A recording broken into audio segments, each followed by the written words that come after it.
Hi, this is Jeff Gentry BPA, Bloodstain Pattern Analyst. I'm going to show you how to test bloodstains at a scene on a budget.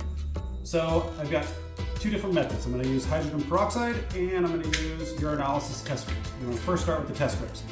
So the test strips are great because they are inexpensive and they're easy to use. Just be careful, they are prone to false positives. So all you got to do on the test strips, it has a section on there. It's the fifth one up.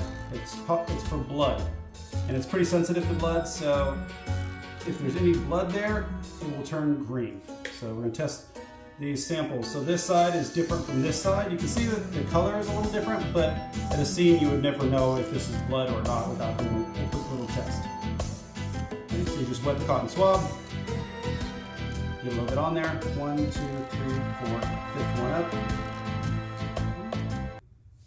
So this one is negative. It's red, so that one is negative for blood. Even though it looks like blood, it tested negative for blood. So you can do some additional chemical methods, but this is a very quick, easy way to do it at a scene. I'm going to test this side. You don't need a lot on there. Actually, it works better if you have less sample on there. So 1, 2, 3, 4, 5. Okay, that one you get an immediate green reaction. So you can see on there, that one is very dark green. So this one is positive for blood. So like I was saying, it's prone to false positives. This could be animal blood. I know for a fact it is human blood. It's my own blood. So this one over here was a synthetic blood. So this is exactly what I expected. So I know this is a good result, but if you were actually working a scene, you'd want to follow it up with DNA testing. So these are like $20 online for a whole box of 200 of them. They're urinalysis test strips, so they have lots of functions, but they are good for testing blood at a scene. So that's one method. That's with the test strips. All right. The other method, another really quick, easy way is just with hydrogen peroxide. So if you know your anatomy, you know that there's an enzyme in blood called catalase. When that enzyme reacts with hydrogen peroxide, it's going to fizz and bubble to release the oxygen. So if you put this on a sample that is not blood, you should not see that reaction because it should not have catalase in it.